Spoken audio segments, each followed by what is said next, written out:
Hey, Zach, how are you? Hey, how How are you you? doing, Kirk? Doing great, doing great, you're doing great. Good to see you again. Good to see you Good to again. see you. Yeah, long time no see. I know. So, welcome everybody, guys. Welcome. We have a great show tonight. We're here with Zech Scheiding, uh, excellent world-class massage therapist. As you can see in the background, he's worked on professional athletes, some Cincinnati Bengal jerseys I see there in the background, Yeah. and also football club Cincinnati as well. Uh, Welcome to the show, Zach. Welcome to the show. Yes, okay, Adidas as well, right? Yeah, thanks for having me, Kirk. Yes, nice, nice. Yeah. I thanks for having me. I'm happy to be here. Okay. So Zach has spent going on 6 seasons with the Bengals, right? He works, as I mentioned, also Yep. with football clubs Cincinnati and MLS, Major League Soccer, as well as several other athletes around the country. He's worked with UFC fighters, Cincinnati Reds, the baseball team, the PGA Tour, WBC Champs, Ohio State, NFL Combine, several other universities. He's a licensed massage therapist with lots of training around myofascial training, functional assessment and Celtic treatment with rehab, cupping, stretching, Graston technique, and active release techniques. We're going to talk about some of these things as we get along in the show. I'm sure you guys will probably have questions about that. So,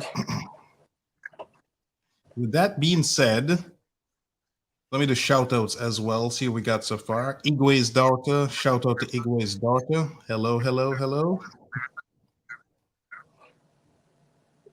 So, Zach, big picture, right? What's the Yep. difference between what most people think of a massage, gentle Swedish massage versus what you do, deep tissue manual manipulation? Right. Mouthful. Um, Yes. yeah. So a lot of times, that's kind of like the biggest question I get is what's the difference between what you do and what a Mhm. massage therapist at your local spa kind of does. Um, Okay. so typically you think of massage, you kind of think of a nice, relaxing, dark room with some, hot oil or some good lotion or whatever, and it's, Right. all over, but it's pretty relaxing the entire time. Right. What I do is the lights are on bright. There's no music. There's no nice soft sounds. It's straight getting into the work, getting into the tissue. So a lot of people Okay. don't understand is there's kind of like a method to the madness. I'm not kind of just going through the areas to make them feel nice. I'm Hmm. finding specific injuries. I'm finding the surrounding areas that are involved within that injury, and I'm kind of focusing in on those. So that's more of a direct and kind of mapped out plan for the body as opposed to just rubbing and feeling around, which is still good, and there's still a place for that type of Hmm. treatment. But from what I do for athletes, they need more deeper work that's going to be working out the muscles and the tissue. Okay. Gotcha. Yeah, you raise a good point because first time I met you, just like any high level therapist, it's always amazing to me how you can tell things that are wrong with me before I even say anything, or you point out things Right, that are wrong with right, me that I'm unaware of. you know, right. that's really the mark of a high quality massage therapist versus you go to a regular therapist and you're just touching you all over, or you're telling, oh, my back or my this. But you can tell things like, oh, you sleep on this side on the bed, or are you having headache? I remember like my upper ear was super tight. I was having these one-off headaches. You worked on that. I didn't know that. Or help with the obvious one, be recovering from injury, or helping you train while injured because you work with pro athletes, so they have to perform, right? So during the season, Yes, and you're helping them to play around an injury, let's say. And then, at the end of the season, it comes out in the news that so and so they had a this problem or a that problem. For regular weekend warriors like myself or anybody that's working out, what that means is if you tweak something, maybe you're a lady and you reach into the back seat to adjust the car seat or grab your purse and you strain something. Zach can right. that so you can keep working out, right? Simple little things like that. And if you Yep. think about if you can work out, what does that mean? You're not missing days at the gym. You're not in pain going to the gym beyond muscle pain. you're not what's the right word I'm trying to think of here, Zach, where you're not held back, let's say, by your body. The mind is willing, but the body is not willing, so to speak. Right. Yeah. Sometimes your body, when you're rendered in the massage aspect, let's say, and you can't get to the gym because you're too sore, your legs are too sore, and you're fatiguing in that sense. If you don't take care of that problem, you can't get to the gym. If you can't get to the gym, you can't lose the weight. So sometimes adding in that kind of therapy and that treatment is going to keep you moving forward, keep you in the gym, keep you healthy. And that's where it becomes important for our day-to-day life people, not just professional athletes as well. Yes. And it's not only in the gym. I remember you helping with my knee. Just had an issue with the right knee. And I don't remember exactly what you did. I think one time you even adjusted my psoas muscle, which for those of you that know, you kind of get to it from your lower abdomen area, which is counterintuitive. You touch my lower ab to help my knee pain go away. Yeah, but that's the way the body works. Everything, unfortunately, is all connected. So sometimes something all the way up in your abdomen is rendering something in your leg. And if you don't have the proper person to go to, you're not going to get that direct care. You're just going to kind of get a massage over the thigh. When you get to kind of somebody more like myself, we're going to know, well, maybe that psoas is tight. You get in there, find it's tight, release it. You get problems gone. You can continue to be in the gym. Exactly. Because tight muscles don't work as well. And there's something I like to say. Most people don't realize how bad they feel till they feel good. I distinctly remember the first time I got a really good massage from a gentleman similar to you. You know, you worked with high-level athletes. This one was in Texas. And when I got off the bed, I literally felt like I had a brand new body. I remember being experimentally moving my hands around. I hadn't felt like that you just don't realize all these issues till they go away. And then you go to the gym and, you perform so much better. Every time you worked on me, I was like, wow, there's a direct correlation. That's what I think a lot of people don't get is they think, massage, But when you get one of these, a person like yourself working on you, because the way I try to explain to people is that, think about this. Imagine you were playing, say, basketball or some other sport, and you could get a professional coach to coach you, right? Would you take that? So somebody like yourself who's working on a multi-million-dollar athlete, you can get access to such a person. Clearly, they must know what they're doing. Otherwise, they wouldn't be able to touch the multi-million-dollar athlete. That's the way I try to explain it to them, right? You're getting access to such a high-level professional, where in most professions, you can't get access to somebody like you, is what I'm trying to say, basically. Yeah, a lot of times it becomes kind of almost exclusive. And sometimes there's people out there like me that still work on your day-to-day people, but you have to know where to find them. You got to look in the right places, and you got to, if it's a person like myself who's working with a ton of pro athletes, you kind of have that resume where you can trust that person, that they're knowing what they're doing. If multi-million-dollar athletes can trust you with their bodies, any weekend warrior hopefully trust you with their body. Right. Yeah. I mean, it sells itself, basically. That's the way I look at it, right? Because a weekend warrior, just a regular person, they go to a doctor or a massage therapist and they feel better out of it, but they don't have black and white objective metrics. If you work on somebody and they run slower or jump less high or weaker, either they or their coach will be like, what are you doing? So the fact that doesn't happen means know what you're doing. You have to perform. Whereas the first time I had a massage, I remember it was from like a massage school. And in hindsight, I realized they were hurting me. I didn't realize this at the time, right? Yeah. Or even when I got muscles, I remember a massage therapist explained to me that if people don't know what they're doing, they will be what they think are nuts or not nuts. They're just your muscles. And thankfully, I never ran into such a person, but I've heard horror stories of such people, right? So, they're out there. Yes, they're out there. So, can you give us some examples? Because I know people understand stories, right? Whether it's, say, a pro athlete, you don't have to give names, or a regular person, just something people can relate to that. Hey, I helped this guy who, I don't know, plays basketball or plays football or what have you, that kind of thing. Yeah. So I can start with one guy I'm thinking of in particular. He's a desk warrior. He sits at the desk quite frequently.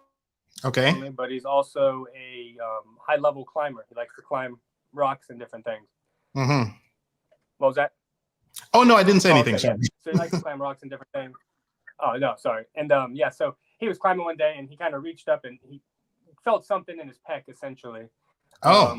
And it ended up being like a small tear. And Mm-hmm. he was looking at, I forget, I think it was like 6 weeks or something until he could fully recover. They're like, you're going to lose a lot of range of motion. You might never rock climb again. So it was something that he had, obviously, he loved to do. It kept him healthy. He was fit, active. So he came in and asked me, what can I do? Have I ever seen anything like this? And of course, I've seen multiple things like it. And so what we did was we worked on like his fascial tissue and we worked into the deeper muscles and things like that. And starting that tissue work, I think it was like a week afterward. We were able to kind of slowly get in there, not do a ton of work, just kind of slowly get the tissue related. And as he kind of recovered and he strengthened it, I could get in deeper and deeper.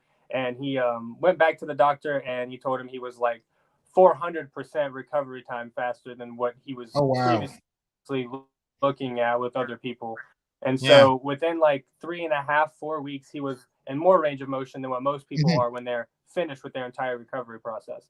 And so he was like, well, what are you doing? And he kind of explained it to him. And it wasn't like I was doing deep work. I wasn't doing something crazy and special. I was just being very specific with the tissues, with the needs that he needed, the surrounding areas that he needed, and unlocking all those was able to get his pec recovering at a faster time. And it was also able to get him, back to what he wanted to do and love faster. And so adding that into the regiment, he was like, he referred that doctor, told him about me. And then now that doctor sends people to me quite frequently for the same issue for people who are kind of more apt to recover faster. So that's one prime example of somebody who's been injured here in the recent times with me that's been able to get back relatively quick from an injury he didn't think was going to be able to happen. Right. No, that's a great story because, correct me if I'm wrong, something like that, if they don't meet somebody like yourself, could become chronic or debilitating, could maybe affect them later, like just when they're here, lifting up a tree, Yeah, and a lot of times that's kind of what ends up happening is some people, it's a small tear. It wasn't nothing crazy, but you got a little tear and then they'll go home and they'll sit or they'll put their arm in a sling and they'll be stuck like this for however many weeks the doctor says. Well, then you have a hard time getting all this range to put your arm up and move it around. And so even though that guy, he came to me and asked me, I told him, don't really use a sling unless it's really hurting you. And then what you're able to do is slowly get into that tissue. He was able to get in and open more and more, work on the surrounding muscles to his armpit, on the backside of his shoulder.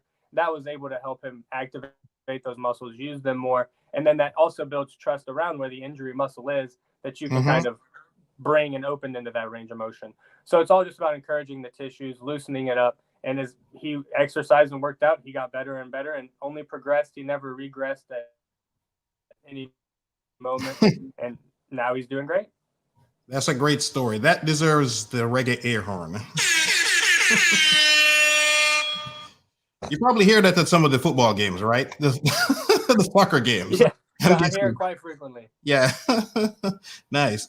And so we got some super chats here. I'm going to give a shout out to Skincare Do's and Don'ts. She asked, by the way, can you see the text on the screen on your end? Can you see them? Yeah, I can. Actually. Okay.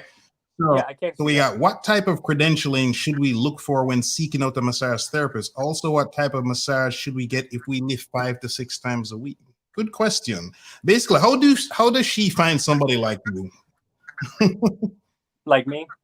Yeah, it's very difficult, obviously. It's sometimes difficult. Obviously, it's not like a Google search away, essentially. What a lot of times is you have to look kind of in the right places. So if you like Google a gym, maybe a gym that has higher profile people or a higher scale gym, sometimes you can get in there and ask them, do you have a massage therapist that comes around? Somebody that people recommend. And sometimes you can kind of get that little in route where somebody's like, oh, I know a guy who knows a guy here. And I've had people that have found me that way, where there's guys at the gym that just are associated there and they're able to refer to me and they're like, oh, how'd I get that lucky or whatever? So easy association, just being in the right place. Yep. Gotcha. So I would say try to find a credentialed place, a physical therapy place, a doctor's office. What was that? No, I was saying that's how I met you. It was my third coach, IFBB Pro, who told me about you. Because that's what I find a lot of Yeah. times. You said it's hard to Google. I've tried it. When I've lived in different states, I Google, and I know the questions to ask. Hey, do you work on pro athletes or semi-pro or college or some kind of athletic person? And 9 times out of 10, they are like, no, Right. they do not. So I know I've always had to find. It's usually like the first person I found like that was through the Houston Triathlon Club. And that, I was in the club and they pointed me to this gentleman and he ended up working like a guy on the US Olympic, was it decathlon team, I think, or for you, for example, I met you through my coach. And as soon as I came to the office, I saw all these things and you had a Cavari Russell jersey and he played at Notre Dame. I went to school at Notre Dame. So we start talking and I'm like, Yeah. wow, if you're working on people like that, I'm sure they damage their bodies far worse than I ever will. So, I felt super comfortable. Right. Basically. But I think, your advice is great. And then the second part of her question, what type of massage should she get if she's lifting 5 to 6 times per week? So yeah, I always recommend, and something that I do with almost every session is myofascial therapy. So if you can look into a myofascial therapist, what that does is when I'm working with high profile athletes, let's say for the NFL Combine, for example, those guys are working out 5-6 days a week, sometimes 7 days a week. It's high performance, but they also need to perform at a good level. So you can't do deep tissue work every single day. They're not going to recover at a rapid pace. What you're able to do and work with somebody who does myofascial work, you're able to decompress the tissue around the muscle, which promotes muscle growth. It promotes recovery. So that actually is going to help the athlete continue to perform at a high level. And then we perform that same work right before I would perform at the NFL Combine. And that would allow for them to still perform at a high level. We didn't do deep tissue work. It's more specific, kind of getting in between the muscle areas, spreading them apart. And that's kind of going to decompress the area around the muscle. So if you're working out 5 to 6 times a week, you're not going to want to get deep tissue work done necessarily, as opposed to more of like a sports massage or a myofascial therapy session. The deep tissue is building up on the muscle fibers and trying to get stronger, stripping them out after trying to build them up. It's a lot for the body to process, and that can cause extra pain or irritation that you don't want or need. That's a great point. This is another example of the difference, because to be honest, when you worked with me, I didn't even realize you were doing that subtle difference, because I think I was seeing you like literally weekly or most every 2 weeks. So in my brain, it was always deep tissue. But that makes sense. If I was getting that much deep tissue, it would be continually inflaming the area. You're right. Okay. So it's another benefit, so to speak. Yeah, that's a great point. So, I did not know this. Okay, the only time I ever recommend the only time I recommend getting like deep tissue work really is when you have like a week off. If you were to take like a good week off, good strip, everything stripped out and deep tissue, it gives you time to recover before you start back up into the training session. That would be the best time to do deep tissue. That's a good point, because even I know you guys always talk about drinking water afterwards. And I remember I have a friend and he had a late deep tissue massage, like late at night. And I guess he went to bed and woke up next morning with a pounding headache. And that's when I said, wow, that advice massage therapist gave is actually useful. Drink the water. Even just the simple stuff. The simple stuff like drinking water, just keeping the tissues rehydrated after getting palpated and worked on. And we have another super chat from Angelique. Hello, Angelique. This gets the horn for you as well. So Angelique says, hello, I would like to start jogging this summer and my toes really burn. Any creams or routine a runner should start to incorporate on a daily basis? Interesting. Yeah, interesting. The toes are starting to burn. So it could be coming from actually the hip sometimes, which some people don't always look at. All your nerves kind of come from your low back, obviously down into the leg. And if you're jogging, or if you start doing things like the motion of jogging or whatever it might be, if you're getting pain into the foot and it's burning, it could be like there's a pinched nerve on that end going down to the toes. It could be that there's something in the ankle joint causing the discomfort that's kind of maybe pinching a nerve and causing it to burn. So I would recommend trying to take maybe like an elastic band, like one of those stretchy workout bands, where you can put it around your foot and think about drawing the ABCs, like a big A and a little A and a big B and a little B. And you kind of do that in the morning and at night to strengthen all those little muscles in the feet. And then what you can do is find a good spray. I actually have some. It's called Tidal. Oh, let me move it over here. Okay. Oh, rotate it the right.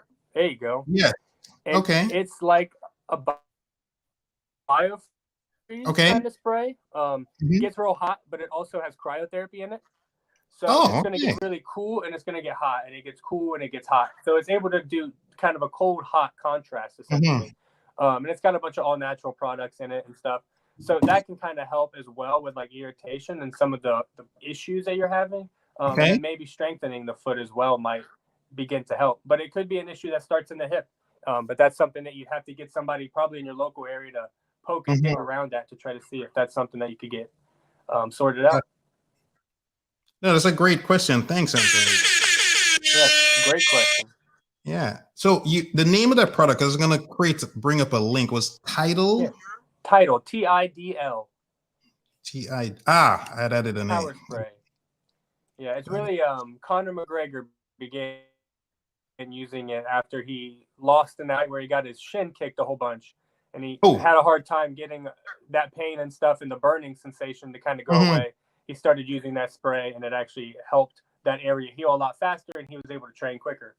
So that's when I started kind of using the product. Okay. Gotcha. And I guess this goes without saying, but I've learned to not take any chances and just make this pretty clear to people, is that in her case, Angelique's case, and in many other people's case, when taught to them, and I used to do this, they live with the pain or the discomfort. So for example, she jogs at her, she'll be like, okay, either she'll stop jogging, or the person, I should say, not Angelique personally, they'll just give up on jogging, or they will jog through the pain. But I always tell them, don't do this. Try to find somebody like yourself, right? I give them the same kind of advice. And I like this USA Olympic certified nutritionist told me this once, and I've read it in magazines. Always try to find a medical professional that works on professional athletes. And if you can't find that, find some that work on semi-pro or weekend warrior tasks, because they tend to be more cutting edge and they can do what you just did. Like the typical doctor he's not going to give the answer you just gave to toes burning. I'm 99% sure. Right? Yeah. Right. They just don't know. Right. They might just rub on your toe. Exactly. Yeah, and that's not an exaggeration. and it would kind of feel good, but it wouldn't necessarily fix the issue. So you have to kind of check up the line, see where the issue is actually stemming from, because that's most likely like an in pain is what I tell people. Your pain is always where it falls, but there's something along the chain that's messed up, and that's going to be an area that you're going to need to work as well. So she feels it in her toe, but it might be her glute, might be her side, like her shin muscle, her tibialis muscle. It's just hard to tell exactly, but it's got to stem from somewhere. And then that nerve pain is kind of the end pain. Okay, gotcha. Yeah, because a lot of times people are addressing the symptoms, not the root cause of the problem, basically. Exactly. Yep. Gotcha. So I think that first question that Skincare Do's and Don'ts asks is probably one of the best questions we'll ask tonight, is how to find someone like yourself. Because I know I've struggled, I remember I suffered for a long time after you left and moved back to Ohio. Right. Yeah. So it's really, really difficult, to be honest. Okay, welcome, Cord, to the show. So it says Cord says, I find that doing all around good exercises, running, biking, and lifting, puts stress on all muscle groups. What are the best stretches or recovery routines on a recurring basis? That's a great question. It is a good question. Yeah. So I'm actually my answer is going to be not even really a stretch or necessarily like a routine. Now, it's good if you have specific issues, say if you have tight hamstrings and calves, it's good to stretch those things, maybe roll them out on a foam roller and things like that. But one of the bigger things that I get onto people about, especially when they have upper back issues and neck issues and stuff like that, is waking up in the morning and essentially stretching immediately when you wake up. So when we're young children, you wake up and you kind of see the kid automatically stretch right off the bat. Yeah. You wake up and there's a cat, and a cat will stretch, or a dog will stretch. It's the first instinct of an animal to stretch immediately. Right. As adults, we typically wake up and we go right off to the room and we go shower and we get ready and we go to work. And a lot of times when you do that, there's a lot of restricted tissue that happens. You're sleeping in a bed for 8 hours overnight. Everything's getting tight. And then you straighten your body up and try to get going for the day. So a good thing to do is to just get in the bed I tell people stretch, roll their arms all the way in, roll them out, pull them up, Right. do crazy stuff that you don't normally do, Yeah. just to get your body's range of motion opened up. Right. Because we don't move like robots, but we a lot of times stretch like robots. We go down and touch our toes and we come back up. But yeah, if you're a pro athlete, never in a game are you running and go down and touch your toes. It's not what we typically do. So we end up putting ourselves in sometimes stretches and different routines where you're almost limiting yourself. So it's good to move all around and do all these different things. And that's going to open up different ranges of motion. So then if there's a specific issue, say you've got tight hamstrings, I find that doing like aerobic exercises, so maybe doing like the shoulder walk where you walk and you kick your leg up, activating those hamstrings, but also getting them to stretch.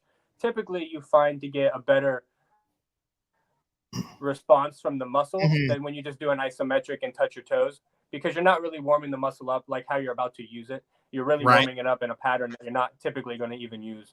So trying to do more active stretches when you warm up, or maybe like a small banded exercises that you can kind of get everything warmed up. That would be my best recovery routine, or the best stretches that I would say to do, because they're really the most important ones. And those are the ones we skip every single day, essentially. Gotcha. That's a great point. It's like the way, if you look at a little kid, they have perfect posture. If they squat down, it's like an Olympic level weightlifter or something. They do everything anatomically perfect. That's a great point. They fall perfect, everything. Yeah, everything is perfect. That's a great point. You're right. Because I'm even thinking, when I can't get behind here really easy when I'm showering, I know things are too tight and I need some work, basically. It's a good point. There's actually a guy named Gil Headley. Okay. He did a lot of work on fascia, because that's actually what it is. He called it the fuzz, is what he called it. Okay. But what would happen is the tissue overnight, the fuzz builds up. So let's say I have a shoulder issue. I go to sleep for 5 nights and I don't stretch my shoulder out. All that fuzz just keeps building up. And so he found out that when that fuzz obviously gets stuck, over time, you're going to lose range of motion. So by the time you're an old man, you can't get your arm up anymore. Well, all we need to do is just enter the ranges of motion, but we just don't ever hit them a lot of times. And so Gil Headley really founded that and kind of realized that this was a big issue. And he's a real skinny guy, but he's real loose and agile. But that's what he does every morning, is he just moves everything in and out, different planes, different movements, and that gets everything kind of loosened up for him. So, but he was really the guy that kind of made me start thinking in that aspect of things. Okay. Thanks. And Cord likes your answer. I'm saying, said, all right, nice. Glad are a big one. They always are. Yes, skincare do's and don'ts as well. This is good info.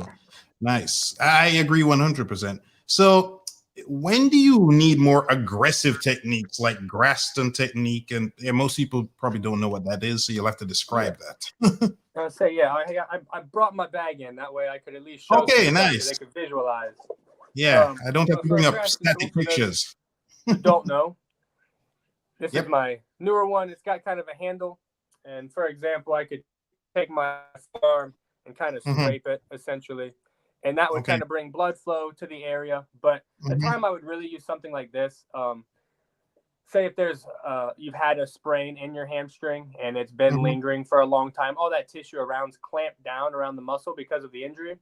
But sometimes you can use this tool and kind of scrape up and down that muscle belly. That's going to break up that thicker tissue, and that's going to kind of decompress again that muscle area.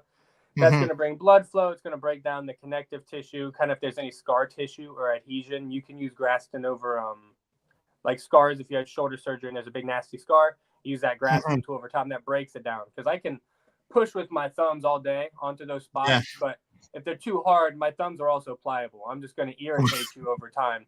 So sometimes these tools are a little bit more hellish and devilish, I guess that's what you want to say for them. But they are able to get the job done a little bit easier than if I was just doing nonsense work. So it's really the tools used to assist me a little bit easier and actually be easier for you. Technically, it's not fun in the time, but it's better for you in the long run. It's very painful. I mean, they look like torture, like surgical devices, like torture devices. And There's all kinds of crazy medieval looking things. Yes. I mean, so to give people context, as he said, you would rub it in the area, whether it's a forearm, legs, and some parts of your body are just very sensitive, like maybe some quad area, and it can be extremely painful, but you definitely feel a lot better afterwards. Yeah. Right. Yeah. No pain, no gain is what Yes. I was always told. Yeah. That is so true. That's so true. And another probably exotic one is cupping. I mean, that's becoming more popular now, but it's still, when I've had it, then I could see I go to the beach, people looking at me funny. Like I jokingly tell people, yeah, I was attacked by an octopus or something. Yeah. It's always a good story. Right. Makes right. for good conversation in the gym. Yeah. Exactly. So when would you need something like cupping, for example? So you can use cupping for many reasons. So you can use it for before you work out. You could use it for even while you work out, and you can use it for like while you recover. Okay. In different scenarios, I would say like, say I really want to get a good bench, but my chest is feeling tight. I could put some cups on my chest. I could go through the motions of some bench, which is going to help open that range of motion. Take the cups off and go do the bench, and maybe I'll be able to get a little bit more weight and feel a little bit more comfortable because I don't feel as tight in the chest. So I could use it kind of pre or before. Michael Phelps a lot of times used it for performance. So what he would do is he'd get cupped right before he would go out, and you'd see, and his skin would be real dark, it'd be real black circles. And he gets finished, they're kind of a purple or like a raspberry red almost. As he's swimming, his body's actually able to use that blood that's sitting on the surface, and he's able to use that again into his muscle, into his tissues. So he's kind of using his own blood to continuously give back to the areas he's, using the most, which is why the cups are in highlighted areas that he's going to use to swim. Right. And then the same thing, I could use it when I was finished. If I was tired and wore out and fatigued, you can put cups on the area, move that area around. That's going to bring blood flow, which your body's then going to use to help, again, restore your body and then recover a little bit more rapidly. Gotcha. Yeah, I shared the screen. It's funny that we didn't coordinate this, but as you said, Michael Phelps, he was here he's with a picture of. I know exactly. You guys can probably see the marks here, I'm assuming, on the screen. And these are what they look like. They're, as it says, cups, basically suction onto the skin. Nice. So what would make you decide when to use? Well, you answered the grass, Anthony. When you gave an example of the chest. So let's say you have deep tissue, the myofascial, and then cupping. When would you, or sometimes you just use them kind of together, I guess sometimes? So sometimes like I'll use them together. So sometimes what I'll do is let's say like for a UFC fighter is a better example. If I was to work on like the back of a UFC fighter, I would promote to get his chest opened up so that way he's kind of in a good posture. His shoulders, his deltoids, his traps in his back, and kind of loosening up all of his fighting muscles essentially. And then what I usually would do is then add cupping onto it and hit all the highlighted areas, all the muscles that are involved when throwing a punch. What happens is that then I would have him shadow box while he would do that. And that's going to bring blood flow to the areas where he's using his muscles the most. That's going to allow for his body to kind of use it like a flower or soil to a plant, essentially. As it's there, it's going to soak it up as it needs to. So it's going to slowly absorb all the blood that's at the top of the skin into the areas that he's most using. So then he's able to recover and feel better by using it in that sense. So I'll use them coinciding together a lot of times just to get better performance outtake for the athlete. Got you.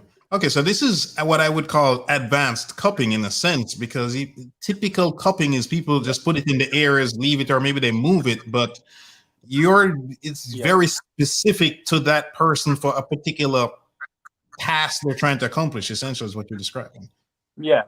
Essentially. And I had a guy today with a pec issue on one side and a lower back on the right, and I put cups in those different areas, and he was doing all kinds of twisting and different things, and so it wasn't like they were just in one area. It was in his problem areas and compensation areas, and those areas were the ones that he needed released to get feeling better. Gotcha. Nice. So I mean, what is it like working on people that the rest of us just see on TV? Like say Heisman Trophy winner Joe Burrow, he just played in the Super Bowl for the Bengals. It's pretty, I guess by now it's very, Right. blasé for you, but for the rest of us, it would be pretty cool working with people we see on TV. Right. Yeah, absolutely. When I first started my career, I've always I wanted to play for the Bengals when I was a kid. Unfortunately, I'm too skinny and not agile enough. So I had to stick to something different. And Yeah.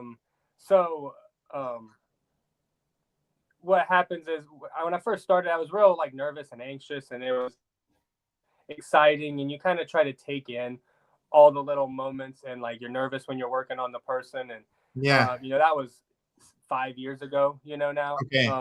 So I end up working on these athletes, and sometimes you take for granted until somebody else kind of pokes you, and they're like, "Hey, that's really cool that you're working on that guy."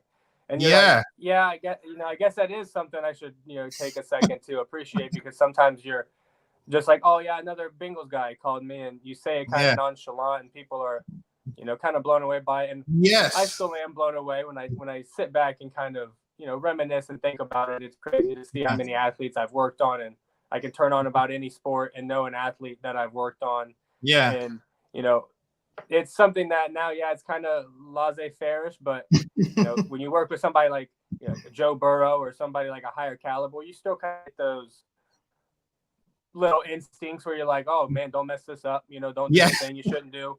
But other than that, every now and then you get that. But it's kind of became a moment that I have to have somebody else kind of poke me and kind of pinch yourself back up to reality.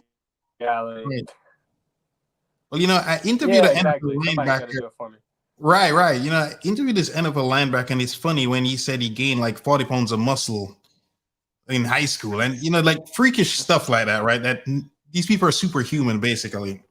So this has crossed my mind. When you're working on them, do they have like superhuman recoverability, let's say, compared to working on a regular person? Is that another difference that sets them apart from regular people? Yeah, they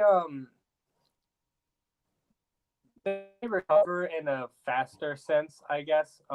For example, if I cup myself, it might take 5 to 7 days for the cups to go away. On a pro athlete, 2 to 3 days, but their body's just rapidly recovering. So they're the most healthy, fit,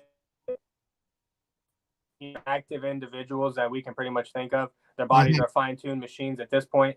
So anytime that you're kind of stimulating the tissue or the muscle, they're getting all the proper nutrition, the proper water, the proper intake, the proper stretching. Typically, if they're getting massage work already, they're getting good stimulation there. The body recovers and adapts very quickly to whatever it's typically doing.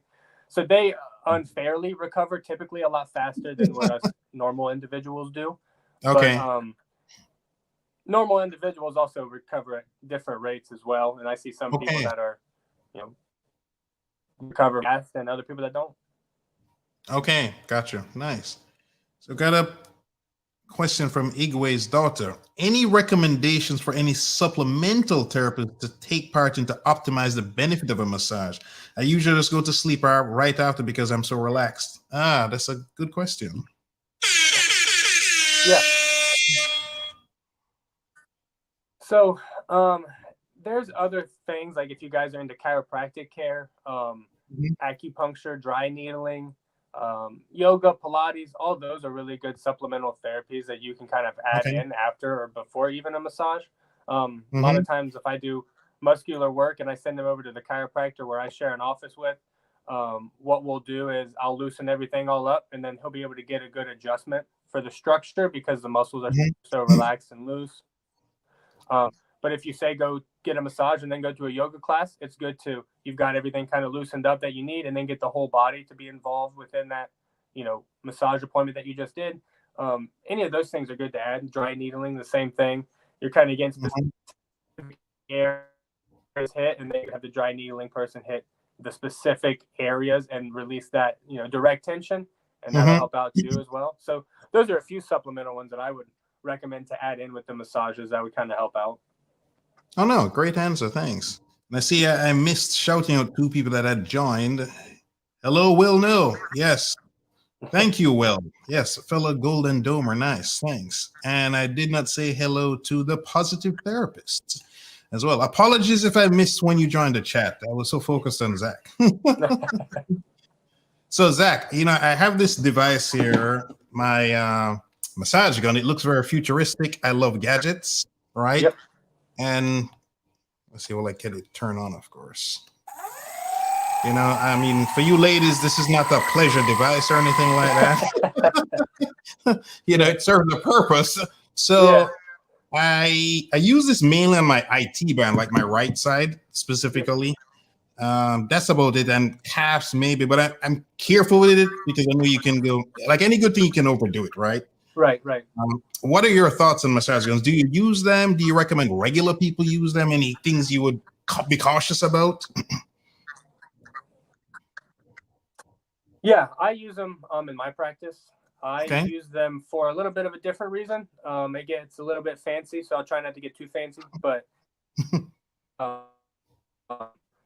I work on all the tissue, and there's actually a substance that sits between all of your tissues and your muscles. And I tell people it's like WD-40. And a lot of times it becomes like glue, and it gets real thick. And only vibration and stretching can stimulate that fluid. So if you run that therapy gun over it, even after I work on the tissue, I can't stimulate that fluid. The massage gun has to. So I can really loosen that all up. What that's going to do then is kind of like oiling up the joints or oiling up the layers in between. So when you move your arm, maybe you feel like it's easier to move. It glides a little better. So I use it at the end of when I work on everything to kind of just let that tissue relax and that fluid to kind of become more present. And that kind of creates that person to have a little bit better response to the treatment that I'm doing. Okay.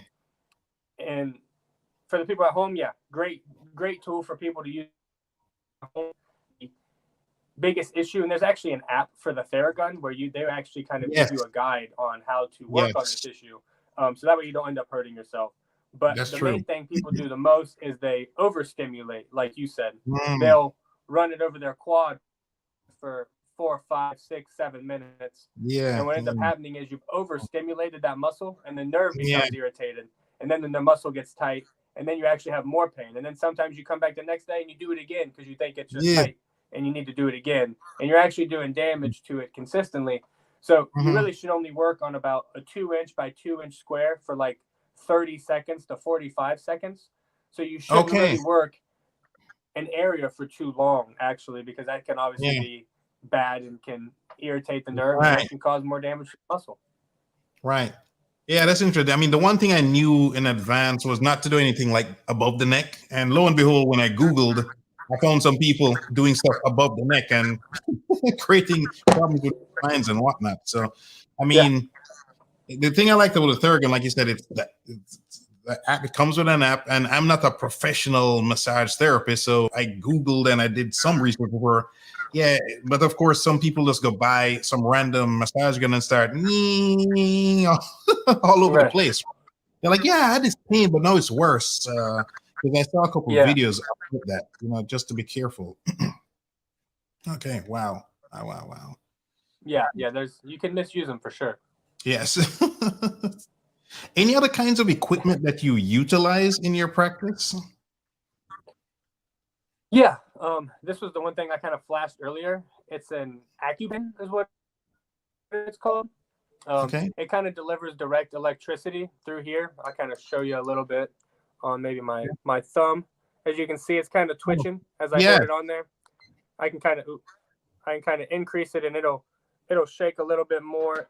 Kind of hard. Okay, wow. To see it, but it's there you go.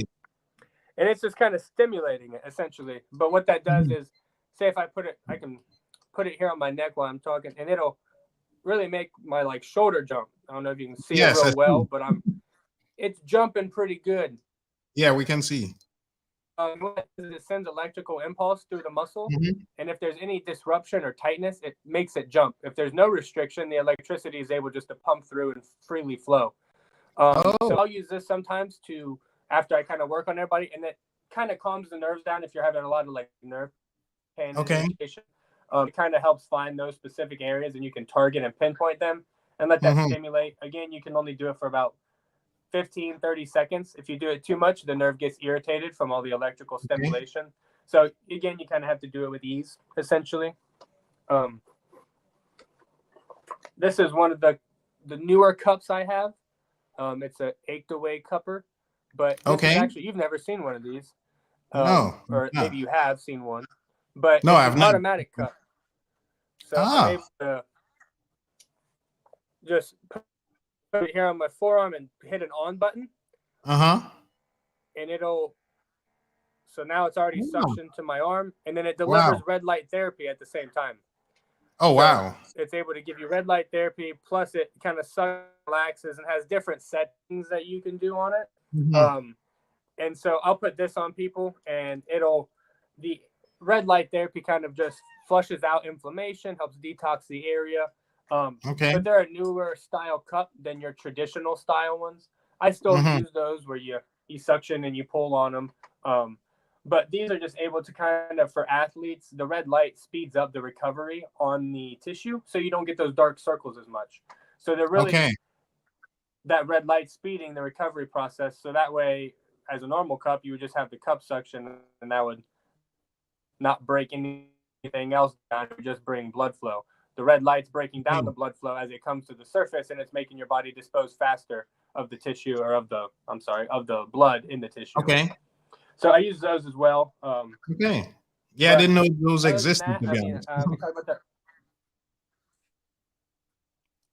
Yeah. They I just ordered more today. Actually, we ordered 14 of them, so we're gonna get a whole bunch coming in. Nice. But yeah, I use the Graston tool, the pen, some of the cups, the Theragun, obviously my hands. Yes. They're the most important tool. The electrical device, what was the name of that again? Because I think when you said it, you chipped out the audio chipped out. What was the name of the little electrostim device? An AccuPen. So an AccuPen, kind of like acupuncture, but okay, got you. You can get them on Amazon for like $30, $35 or something. They're really not that expensive. And a lot of the athletes I have, they really like them because it's something they can just kind of run across real quick, give them some fast relief, and then they can, go about their day or whatever. Is that something that it's okay for somebody to use by themselves, or is that better to have a professional utilize on them, so to speak? You can use it by yourself. It comes with a guide as well to kind of tell you what areas to hit, what to stay away from, how to be safe, and stuff like that. So obviously you can still misuse it, but they kind of give you a guide to not misuse it. But yeah, it can be used by anybody. Got it. One of the things that you're qualified on, that sounds pretty cool, the FACTOR, Functional Assessment and Celtic Treatment with Rehab. What is that? That sounds pretty cool. It's a mouthful. Yes. I actually took that certification when I was down in Boca Raton, when I lived back down there. I took it with his name was Dr. Riddle. He was I think he still is, the Nigerian bobsled chiropractor. So he helps teach this program where it's kind of a different way to assess people and look at how their injuries are. So we would do things like, maybe if you're having upper back issues because you're working at the desk too much, we would put an elastic band around their forehead and elastic bands around their hands and have them hold like a symmetrical anatomical position. And then what we would have them do is, maybe while you're in that, maybe scrape with like a Graston tool along the shoulder, because you're activating those same muscles that you're creating to be tight. And so you would do that, or maybe if you tied your shoe and you hurt your back tying your shoe, you would bend down and be in kind of scraping in that area, or something like that. So it's kind of a different way to look at the body and how to address it, because again, we might all, maybe you're a football player and you're doing the same position and you're throwing the ball all the time. Yeah. Address that, then specifically. Sorry, I lost my train of thought. No, that's okay. With the fact. No. So you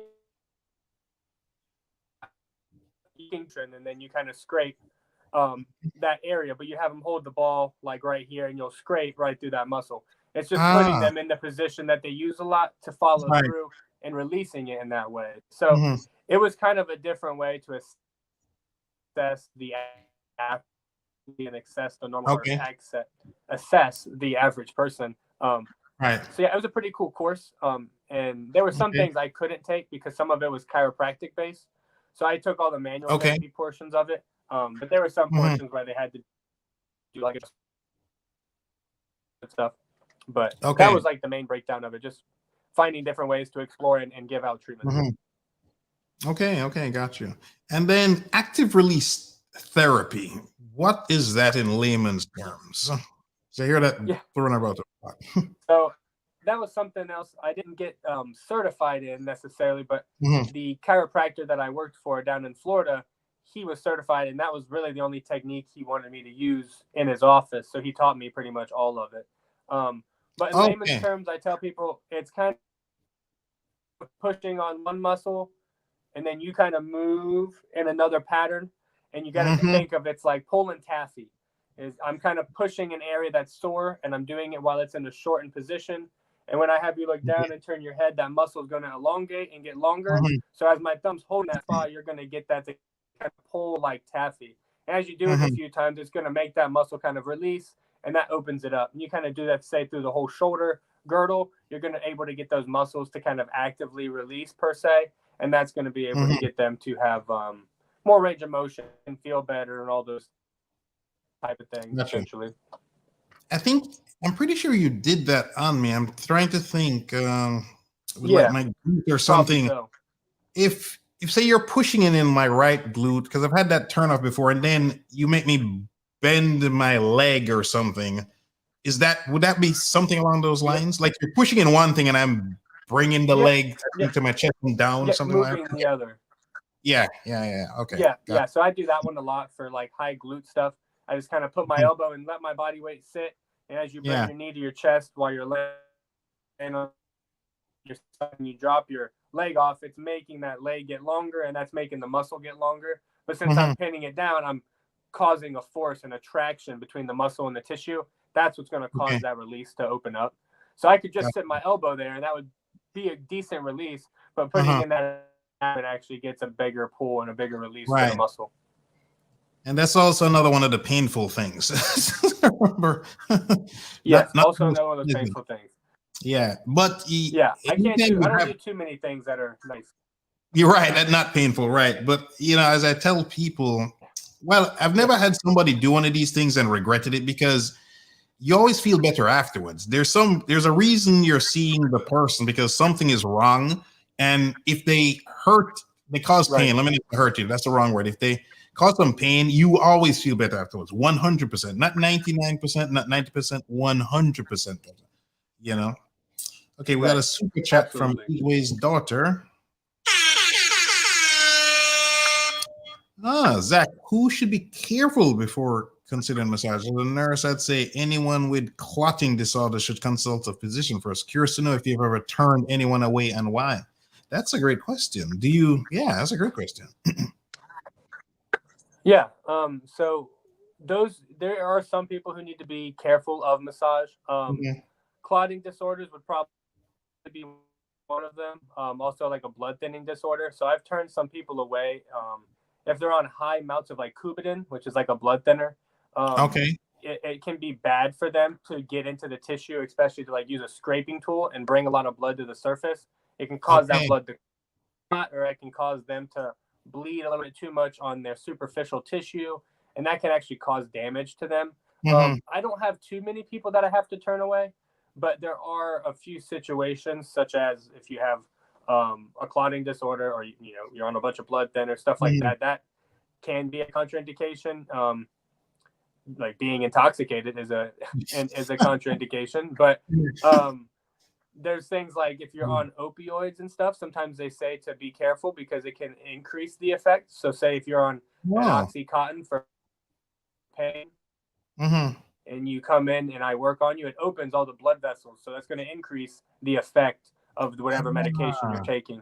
So you do have to be sometimes cautious of when you take your medication. If you do come in regardless if it's an opioid or a antidepressant, it could be anxiety, whatever it might be. You would have to be careful, or maybe consult with your doctor if you're unsure, if the label's not very clear and cut. But those are a few things that I would say. I've never, like I said, really had to turn anybody away, but I've had to do it a few times. Okay. Yeah, I would have never thought of that, but it makes so much sense. Yeah, you're opening up the blood, because that's one of the ways it's helping with muscle recovery, which is then going to help with you building muscle or just losing weight because you can work out. It gets blood into the area, loosens knots, exactly. It's all about the blood flow. It's like if you lift weights and you get that pump. The most common one would be a bicep curl. You get a pump in there. I hadn't thought about that. That makes sense. Yeah, it makes logical sense so that you're opening things up. So the dosage now is going to be greater, for lack of a better word. Interesting. Yep. Okay. And that's why they say you can't drink alcohol and get a massage, because you'll get way drunk, and you don't mean to. Actually, I thought you were joking. It increases the blood flow. No. And, I've had to turn a lady away because she came in, smelled alcohol, and I was like, I don't mean to be rude, but have you drank any? And she's like, oh, I had like 3 margaritas. Why? And I was like, wow, I can't really work on you then, because you're gonna get like 3 times drunker with all that blood flow. So I had to turn one person away because of that. She's one of the 2 people. So you can't come in drunk to the massage place. You just can't do it. Wow. Wow. Oh, this is a great comment. Massage and drink sounds like an awesome night, though. Yeah. It does. They go together for sure. Yeah. Okay. So if you're at home and you can get a massage, yeah. Okay. So it can be great then. Okay. Wow. That is hilarious. That's hilarious. Yeah. You get pulled over by the cops, 2 different things. And your excuse is, I just had a massage. The officer is gonna be like, yeah, right. Yeah, right. I'm not sure that's going to work per se, but yeah, that's funny. That's a good one. Wow. All right. So it's almost been an hour here with you, Zach. I know you've had a very long day. I know working on people physically, it's very physically taxing. I know your last session ended at 7 Eastern. So don't want to keep you here too much longer. I don't know if any of you guys have any last questions you'd like to ask, Zach. And while you guys think about that, I guess anything you'd want to share, Zach? I know. So, well, first of all, I should have probably brought this up already. Your social media information. I know when this gets edited, it will be plastered all over the screen. But for example, people get in contact with you. You're based in Ohio, right? I know there's your Instagram.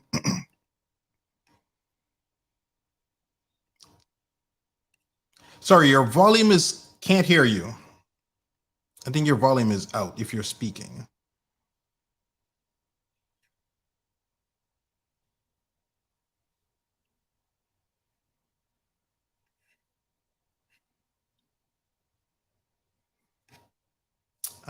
No volume here. Nope. You know what I can do is, if it doesn't work, I can kick you out and you come back in. We could always do that. Like you re-enter the stream.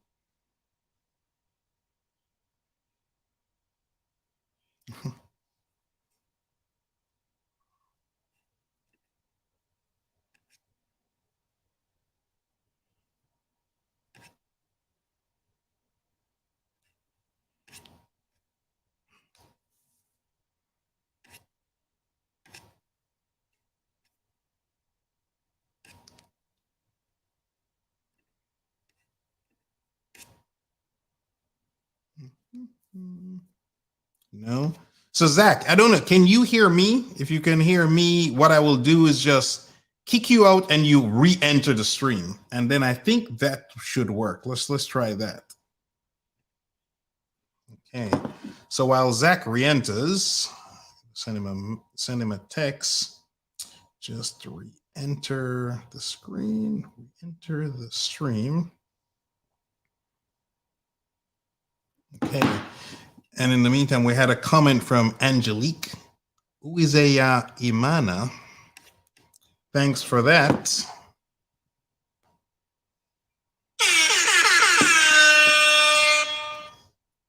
So, well, before Zach comes back, Angelique, can you clarify when you say, do you offer in Hope Massage Therapy? Is that a typo or are we trying to say something else specifically? No. Can you hear me now? Zach? Yes, loud and clear. Let me minimize you and maximize. Awesome. There we are. Whoops, not that way.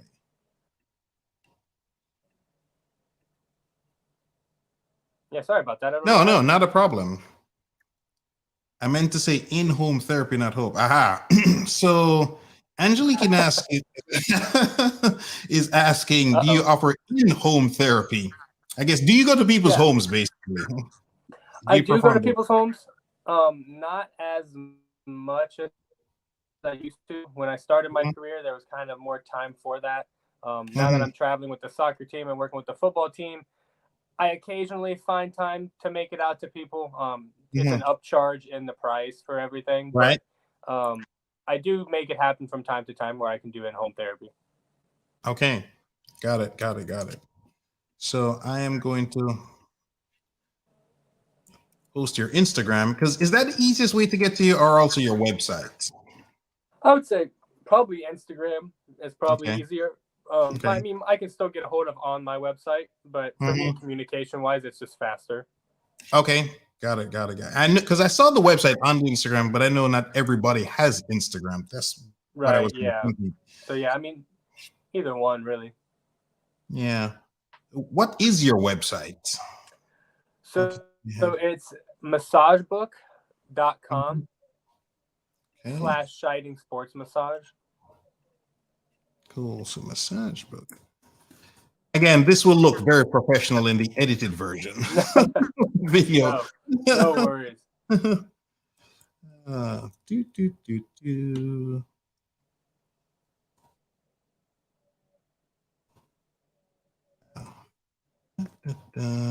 So massagebook.com and then just Zach Sports Therapist. And then it's / Scheiding Sports Massage. Okay. So my last name and then Sports Massage. Got it. Scheiding Sports Massage. And I'm checking it before I bring it up. Yeah, no problem. Zech Scheiding Sports Massage. Okay, so I didn't get that to work. So we'll stick with the Instagram for now. That way I don't give people a wrong link. Yeah, no problem. But it will be plastered all over the edited version. So, I mean, you're based in Ohio. So I guess people in the surrounding areas can get to you, obviously. Right. So that's pretty, if you're in those neck of the woods, so to speak. Yeah. And for the people on the show, I mean, some people travel to see people like Zach. I've heard of this stuff. They literally jump on a plane because I can't. It's so hard. Look at it this way. I've done this with people. When I found somebody like you, I will say, hey, go see this person. If it's not incredible, I will refund you the money. Because when you try to describe to people how good what you do is, they understand it intellectually, but they just don't get it sometimes. You know, so I think I got one person to go to you. I remember there was another person, saw another chiropractor, somebody like you, basically. And she was going to do some kind of surgery with like some sciatic pain. And that all got nixed because she saw somebody, right? But, you know, it's really hard to convince people sometimes, I find. So, but yeah, I've heard all these stories. People jump on a plane to see somebody like you, or they're coming into town. They make sure to schedule time to see somebody like you. Yeah. Do you have any people like that, or if you personally run into that? Yeah, I do. I have quite a few clients that like Kavari Russell, for example. He comes in like usually once a month, and then he'll stop in and make sure he sees me. I've got a guy that lives over in Washington, D.C. He comes up every about 2 or 3 months, and he tries to get in to see me. I had a lady drive from Pennsylvania a few months ago to come see me. Oh, wow. So I've had Pennsylvania, just to give context to people. Yeah. That sounds pretty fun. It took her, I think, 6 hours to drive to get there. Okay. So, yeah, I've had people come from Florida. So I've had it quite a bit, and then people will move away. I have a lady in California, actually. She moved away, and she comes back and she visits her mom, and she makes sure to stop by and see me. Yeah. But now she makes sure that she adds that into her trip every time she comes home. Yeah, I think that's those stories are a great example of how good what you offer is, because I think it's common sense that if somebody's jumping on a plane to go see family and then they're making a detour or a side trip to see the massage therapy, that massage therapist must be quite incredible. Or you're driving 6 hours in a car to do that, right? Yeah, I think that's yeah, that's saying quite a bit, and that's all she came for. Yeah, to get some work done. Right. No. Yeah, you did some amazing work on me. For sure. Yeah. For sure. I'll have to get back down there sometime. Yes. Please do. That would be awesome. That would be awesome. Somebody's got to get you right. Yes. Yeah. I mean, several things you told me tonight I was not aware of, to be honest. So, and another super chat from Angelique. So thanks for that. Rates, charges, prices, etc. Okay. Right. So I guess probably does your website have that information? Yeah, so my website. Yeah. Yeah, so my website has the majority of that stuff. Everything kind of varies because your first appointment's going to cost you a little bit more. Because we kind of go through the body, we do some testing, we feel all the areas, the surrounding areas. So it takes us about 80 minutes for the first appointment, and then following that, it's typically a little less on the appointment cost because then I kind of know what you need, what your issues are, and what to address. You come in for about a 60-minute appointment. We get you in, we get you out. And then there's packages and different appointments, and then there's myofascial appointments, which are a little bit differently priced. So, if you check out the website, they're all different price. It depends on what you're kind of looking for. And I have 2 people that work for me as well. And their prices are a little different for me as well. I'm a little bit more costly, but not too far off from them. Right. Gotcha. But this leads to another point, because you remember earlier I said the first time I tried massage was a massage school, and it was like $40. Because in my mind, when I saw prices of other massages, I'm like, I don't see why I would spend all this money for somebody to touch me. Right. So I spent my $40 and it felt good, but something was off. And then that same Houston Triathlon Club ended up getting access to somebody, and there was a coupon. And even then I remember thinking, man, it was going to cost, I think, like $80. I remember thinking that, man, I don't know. And then I went, and the lady's like, yeah, she's booked. I could see the guy. And I'm like, I don't know. And I was like, okay, let me just try it. And that's when I got, hour later, I felt like, 10 beautiful women had massaged me for like an hour. Incredible. So right?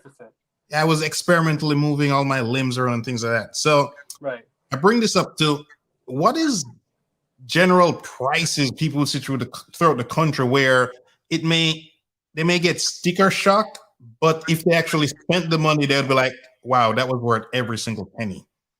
Right. I would say it depends on what area you are in the world. In Florida, there's a lot of places you can go and get pretty regular massages, and they're close to $100. They're $80 or $100.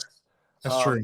And then you find some people that are like $130 or $140, and you're like, oh, I would never pay for that. And those are the people that typically are the guys that are priced higher because they're doing more quality work. Their schedules are more compressed. They're doing more things with different people.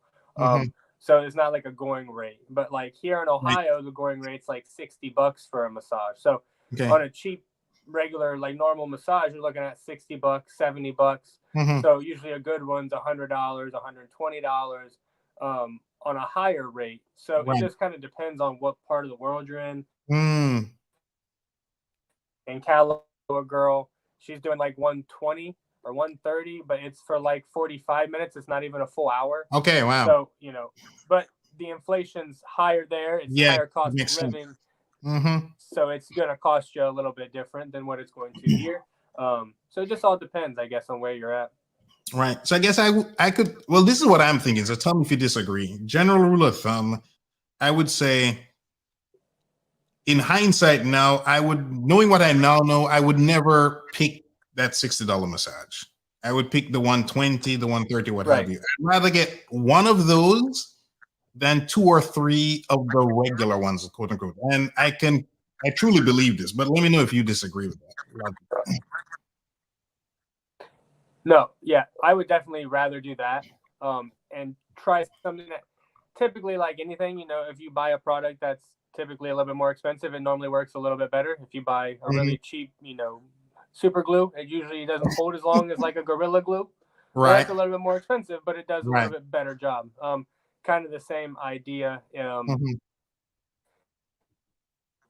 You look at it and spend it, and if you're in that much pain and you're already out to seek treatment, you might as well get something that's worth your time and money and see if that's going to help you, as opposed to just paying the cheaper price because it's cheaper, and then you're just kind of getting everything pushed on and moved around, but you're not actually getting beneficial results and changing the tissue pattern. So it's really something that, I agree with you with. I would rather try something more expensive that seems like, why would I even try that and try it, than do something that's like, oh, I bet everybody is going to be trying out that person, because anybody like myself is going to be, like you said, a little bit more of an exclusive find, as opposed to oh, that's $60. I bet he's the best guy in town.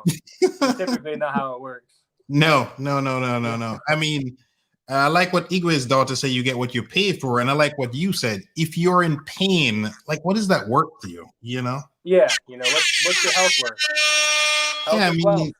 I mean, I've met people that are, to me, literally suffering. I mean, I used to suffer, where, well, even my knee pain that you fixed, I could have seen some regular person or whatever, just go to the doctor, pay my copay and yada, yada, yada. Right. But I was sick and tired of my knee hurting me. Right.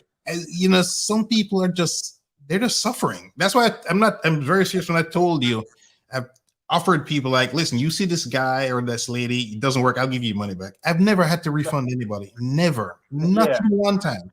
They're always like, oh my God, he was so great. It's like, he was amazing. It's always these kind of things, right? This out of world experience they had, right? Right. Always. Yeah. So, okay. So it's been our 12 minutes. I know, I'm pretty sure you're starving. Yeah, I'll eventually eat now. Yes. Thanks, Zach. This has been, I had high expectations and it exceeded everything because I learned so much tonight. Thanks. I really appreciate it. Sure, everybody. Thank you. I appreciate you having me on, and I'm glad I could answer everybody's questions. No, it was great. It was great. To definitely have you back. I will pass all your information across the videos when they get edited. Perfect. Nice. So have a wonderful night. Yes, thank you. Be safe, and we will talk again. Thanks. Perfect. Yes, be safe as well. Thank you. Take care. Bye. Yes, you too. All right, guys. So that is what it's like when you're talking to a professional, high level. Again, if you think about it, this gentleman is working on people who make millions of dollars a year, like Joe Burrow. He won the Heisman, the national title at LSU. He just played in the Super Bowl. If this person is trusted to touch those people, he's definitely should be trusted to touch you, right? So I can't emphasize enough, do not go the cheap route with this stuff. And then secondly, you should try this. Even if you don't feel something wrong, I would be shocked if you have somebody like this work on you for an hour. Afterwards, you don't feel amazing. I've never run into anybody who said, you know what, that wasn't worth the money. Not even one time. Not even one time. They can literally turn the clock back in time. For those of you like myself over the age of 40, or even if you're in your 30s, these people are miracle workers. They can do some amazing things, just amazing things. Cannot emphasize this enough. So, and again, like the show title said, this can literally help you gain muscle, right? And weight loss. Because the 52 weeks in a year, if you are training all those weeks minus a week off or your vacation, there's no downtime. And again, for you older people out there, no downtime, right? Or if you hurt yourself, they can have you train around the injury without it getting worse. I did that when I was going from fat to fit. I hurt myself, right? And I had somebody like that working on me so I could keep. He said it to me, we can treat you two ways. One, like an athlete that's off season, we just shut you down. Or I can treat you like an in-season athlete and work on you while you keep transforming. It will take longer and it will be more painful, but you'll be able to work out. So I went with that option, right? I didn't want to lose my momentum. So I kept doing that. And that's what happened. I kept going. They kept working on me. And it worked brilliantly. And this, again, as he gave the example with your chest, if you can stretch the muscles more to flex, right? you're going to build more, right? And this works for women as well. It's not just a guy thing. For you ladies out there working your glutes, you're trying to make your butt look better, your thighs, your hamstrings. If you don't have full range of motion, right, you're doing try to get in front of the camera, your leg curls, and you can't flex that hamstring properly, you're not developing that meaty, that the thigh part of your thigh, for lack of a better, or your leg, let's say, to get that sweep, that sexy look. Or you're doing your glute bridges, you're trying to get that butt tight. If you're not activating everything, then you're not maximizing all that blood, sweat, and tears in the gym, right? You're just not. Or maybe it would hurt less if you saw somebody like this, because unless you've been doing this stuff regularly, having your body work done, you'll probably have years of stuff building up. He gave an example with a gentleman talking about the fuzz.